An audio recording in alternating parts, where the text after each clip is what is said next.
नमस्कार दोस्तों, देश के करोड़ों कर्मचारियों और लाखों पेंशन भोगियों के लिए इस समय की ताजा और इम्पोर्टेंट अपडेट लेकर हम इस वीडियो के अंदर हाजिर हो चुके हैं, जिस पर दोस्तों नेशनल पेंशन सिस्टम यानी कि एनपीएस को लेकर हाल फिलहाल में आप सभी के लिए ताजा अपडेट आई है, जिसके बारे में आज की इस वीडियो के अंदर हम बात करने वाले हैं।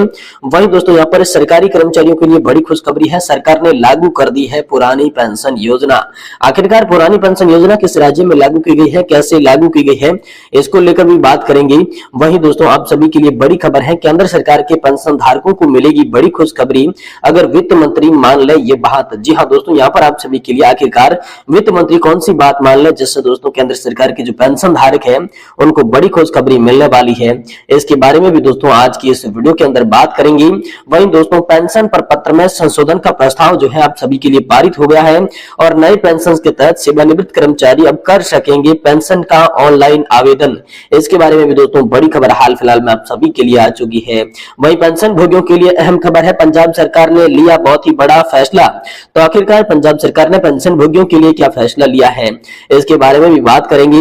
वहीं दोस्तों नेशनल एजुकेशन कमेटी के मुख्य कमांडर अशोक जी रावत ने ईपीएस 95 पेंशन धारकों के नाम जारी किया बड़ा संदेश, जिसमें जल्द पेंशन धारकों को मिल सकती है बड़ी खुशखबरी। वहीं दोस्तों यहाँ पर पूर्व सांसद भाऊशाही वातकरे ने पेंशन धारकों का किया समर्थन, कहा मैं हमेशा उनके साथ हूं और भविष्य में उनकी मांगों को मंजूर कराने के लिए मैं हर संभव प्रयास करता रहूंगा। तो दोस्तों आज की आई तमाम बड़ी खबरों को चलिए हम विस्तार से इस वीडियो के अंदर जानते हैं, जिससे आप सभी पेंशन धारकों को सही सटीक और तथ्यों पर आधारित पूरी खबरें देखने को मिल सके और आखिर समझ सके कि आखिरकार पेंशन धारकों के लिए क्या क्या बड़ी खबरें निकल कर सामने आ चुकी है। इसलिए दोस्तों आप सभी से निवेदन करते हैं कि दोस्तों आप वीडियो को लास्ट तक देखें और इससे पहले हमारे चैनल पर नए हैं तो चैनल को सब्सक्राइब करने के साथ साथ वीडियो को अपने दोस्तों के साथ शेयर जरूर कर दें। तो चलिए बिना किसी देरी के खबरों का सिलसिला शुरू करते हैं। देखिए पहली और बड़ी खबर की बात करें तो दोस्तों नई पेंशन प्रणाली यानी कि एनपीएस पर ताजा खबर निकलकर सामने आ चुकी है। जी दोस्तों, राष्ट्रीय पेंशन प्रणाली निरीक्षण तंत्र में कामकाज की समीक्षा पर लेकर बड़ी खबर आ रही है। सरकार ने यह सुनिश्चित करने के लिए कहा है कि कर्मचारियों और सरकार का योगदान बिना किसी देरी की राष्ट्रीय पेंशन प्रणाली के तहत जमा किया जाए। मंत्रालय और विभाग के वित्तीय सलाहकार की अध्यक्षता में प्रत्येक मंत्रालय और विभाग के लिए 2019 में राष्ट्रीय पेंशन प्रणाली निगरानी तंत्र की स्थापना की गई थी। इसी को लेकर बड़ी खबर आ रही है। सरकार ने केंद्रीय सिविल सेवा यानी कि राष्ट्रीय पेंशन प्रणाली कार्यान्वयन नियम 2021 को अधिसूचना किया है। राष्ट्रीय पेंशन प्रणाली में निगरानी तंत्र और सीसीएस के नियम 2021 के संचालन की स्थिति पर एक समीक्षा में बैठक की गई। बैठक में दोस्तों श्रीनिवास सचिव पेंशन की अध्यक्षता में आयोजित की गई। इसमें दोस्तों वित्तीय सलाहकार और सभी मंत्रालयों विभागों के प्रतिनिधियों ने यहाँ पर भाग लिया था, शामिल रहे थे। वही पूरा विचार विमर्श उनके मंत्रालय में एनपीएस के क्रियान्वयन की निगरानी के लिए मंत्रालय विभाग को निगरानी तंत्र में यहाँ पर संचालन की स्थिति पर केंद्रित था। मौजूद दिशा निर्देश के अनुसार प्रगति की समीक्षा के लिए निरीक्षक तंत्र समेत 3 महीने में एक बार बैठक करनी होगी और एनपीएस में मासिक योगदान समय पर भेजा जाए। इसको लेकर बड़ा खबर है। जी दोस्तों, निरंतर तंत्र द्वारा यह सुनिश्चित किया जाना है कि एनपीएस में मासिक योगदान समय पर भेजा जाए। एनपीएस के तहत आने वाले कर्मचारियों की शिकायतों का निराकरण भी समय पर किया जाए। वही दोस्तों पेंशन सुधारों की एक श्रृंखला बनाई जाए। इसके लिए दोस्तों केंद्रीय मंत्री डॉक्टर जितेंद्र सिंह ने कहा कि मई 2014 में जब प्रधानमंत्री नरेंद्र मोदी ने कार्यभार संभाला था तब बुजुर्ग नागरिकों और विशेष रूप से महिलाओं के लिए संवेदनशील होने के साथ साथ एक के बाद एक पेंशन सुधारों के लिए श्रृंखलाबद्ध शुरुआत की गई थी। इसी को लेकर बड़ी खबर आई है। वहीं दोस्तों ईपीएस 95 पेंशन धारकों के लिए नेशनल एजुकेशन कमेटी यानी कि राष्ट्रीय संघर्ष समिति के मुख्य कमांडर अशोक जी रावत का बड़ा ऐलान सामने आ चुका है, जिसके तहत उन्होंने कहा है कि जल्द ही आप सभी को यहाँ पर बड़ी खुशखबरी देखने को मिलेगी। जी दोस्तों, कमांडर अशोक जी रावत ने कहा था कि दिल्ली में हमने इसलिए आंदोलन समाप्त किया था जिससे दोस्तों पेंशन धारकों को हमने कहा था कि बहुत ही अच्छी खबर मिल सकती है और इसी बीच अच्छी खबर आप सभी के लिए शिरडी से यहाँ पर जारी कर दी जा चुकी है। जी दोस्तों, शिरडी जिला अहमदनगर में ईपीएस 95 पेंशनर्स की रैली का मार्गदर्शन किया। राष्ट्रीय संघर्ष समिति के अध्यक्ष कमांडर अशोक जी रावत, श्रम मंत्री, श्रम सचिव, निधि अतिरिक्त आयुक्त और मुख्य आयुक्त की बैठक में ईपीएस 95 पेंशन धारकों की विशेष मांगों पर जोर दिया और इसे जल्द से जल्द पूरा करने का आश्वासन भी दिया। दोस्तों इस बैठक में मुख्य अतिथि पूर्व सांसद भाऊशाही वाजपेयी ने भी कहा कि मैं हमेशा आपके साथ हूं और भविष्य में आपकी मांगे मनवाने के लिए हर तरफ से संभव प्रयास और मदद करने का आश्वासन भी आप सभी को देता हूं। ये ईपीएस 95 पेंशन धारकों के लिए हाल फिलहाल में ताजा और इंपोर्टेंट अपडेट निकलकर सामने आ चुकी है। वही दोस्तों अगली बड़ी खबर की बात करें तो सरकारी कर्मचारियों के लिए बड़ी खुशखबरी है। सरकार ने लागू कर दी है पुरानी पेंशन योजना। जी हां दोस्तों, पुरानी पेंशन योजना को लेकर मांग की जा रही है। अब राज्य सरकार द्वारा पुरानी पेंशन योजना को लेकर बड़ा फैसला लिया गया है। जैसा कि आपने यहाँ पर देखा था दोस्तों, लोकसभा चुनाव से पहले सरकारी कर्मचारियों के लिए, आम जनता के लिए विभिन्न मांगों को यहाँ पर पूरा किया जाएगा।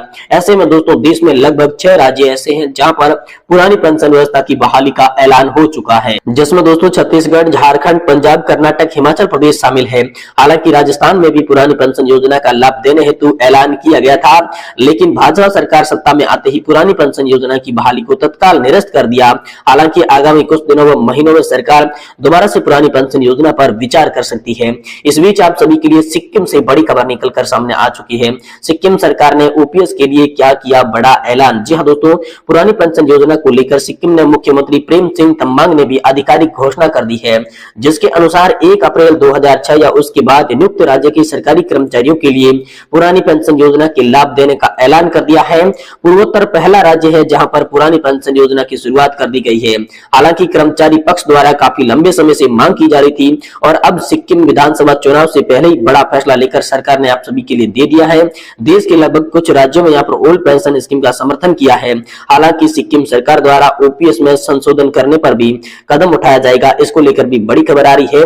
सिक्किम सरकार द्वारा 9 फरवरी को पब्लिक ग्राउंड में आयोजित राज्य स्तरीय कार्यक्रम में 21 मार्च 1990 या उससे पहले लगे सरकारी कर्मचारियों को पुरानी पेंशन योजना का लाभ देने का ऐलान किया, जिसके बाद सरकारी कर्मचारियों के चेहरे पर काफी खुशी देखी जा सकती है। वही दोस्तों केंद्र सरकार के पेंशन धारकों को मिलेगी बड़ी खुशखबरी। अगर वित्त मंत्री मान ले ये बड़ी बात, तो आखिरकार वित्त मंत्री कौन सी बात मान ले जिससे केंद्रीय कर्मचारियों को बड़ी खुशखबरी मिलेगी, चलिए जानते हैं। देखिए, केंद्रीय कर्मचारियों के डीए और पेंशनर्स के डीआर पर जल्द फैसला होने वाला है। उम्मीद की जा रही है कि जुलाई में लंबित डीए और डीआर को लेकर सरकार एक तरफ से फैसला दे सकती है, लेकिन इससे पहले railway senior citizen welfare association ने हाल ही में सरकार से पेंशनर्स की शिकायत पर संसदीय स्थायी समिति की सिफारिश को लागू करने के लिए कहा है। जी हां दोस्तों, तो संसदीय स्थायी समिति ने क्या सिफारिश की थी दोस्तों? वित्त मंत्री ने हाल ही में एक ज्ञापन के जरिए यहाँ पर कहा कि पेंशनर्स की शिकायत पर संसदीय समिति ने दोस्तों 110वीं रिपोर्ट की सिफारिश कर दी है। संख्या दोस्तों 3.28 के तहत सिफारिश की है कि समिति का विचार है कि सरकार को पेंशनर्स की एसोसिएशन की मांग पर विचार करना चाहिए। इसके अनुसार पेंशनर्स की 65 साल की आयु होने पर 5%, 70 साल की एज होने पर 10% और 75 साल की एज पर 15%, वही दोस्तों 80 साल की उम्र पर 20% अतिरिक्त पेंशन राशि दी जानी चाहिए। वही दोस्तों RSCWS की यहाँ पर ने कहा कि सरकार 65, 70 और 75 साल की आयु से ज्यादा वाले पेंशन धारकों के लिए यहाँ पर जो है सिफारिशों के तहत प्रतीत होती है, लेकिन अपने वित्तीय निहारतियों के कारण इसे लागू नहीं किया गया है। इसलिए यह अनुरोध है कि उपरोक्त सिफारिशों के आधार पर लागू किया जाए। और दोस्तों यहाँ पर कहा गया कि 80 साल की उम्र वालों को 20% अतिरिक्त पेंशन पहले ही यहाँ पर दी जा चुकी है। ज्ञापन में कहा गया कि पेंशनर्स को खराब स्वास्थ्य के कारण बुढ़ापे में भरण पोषण की बढ़ती लागत, सामाजिक पारिवारिक जिम्मेदारियों के अलावा दवाओं की बढ़ती लागत में कारण परेशानी उठानी पड़ रही है। इसके लिए उन्हें मेडिकल सुविधा भी अच्छी दे दी जानी चाहिए। वही दोस्तों पेंशन प्रपत्र को लेकर बड़ी खबर हाल फिलहाल में सामने आ रही है। पेंशन प्रपत्र में आप सभी के लिए संशोधन के प्रस्ताव को पारित कर दिया गया है। नई पेंशन योजना के तहत सेवानिवृत्त कर्मचारी अब कर सकेंगे पेंशन के लिए ऑनलाइन आवेदन, तो इसको लेकर आप सभी के लिए बड़ी खुशखबरी सामने आ चुकी है। वही दोस्तों पेंशन भोगियों के लिए अहम खबर निकलकर सामने आ चुकी है। पंजाब सरकार ने पेंशन को लेकर बड़ा फैसला लिया है। जी हां दोस्तों, पंजाब सरकार ने पेंशन धारकों जो कि 1/1/2016 से 30 जून 2080 के मध्य सेवानिवृत्त हुए हैं, उनको संशोधित हुए कम्यूटेशन पेंशन को जमा करने के लिए एक बार फिर से विकल्प देने का अहम फैसला किया है। ये विकल्प दोस्तों 31 मार्च 2024 तक उपलब्ध है। वहीं बता दें कि पेंशन भोगियों की शिकायत पर विचार करने के बाद सरकार ने सरकारी खजाने से पेंशन संशोधित परिवर्तन मूल्य को जमा करने के लिए SMEU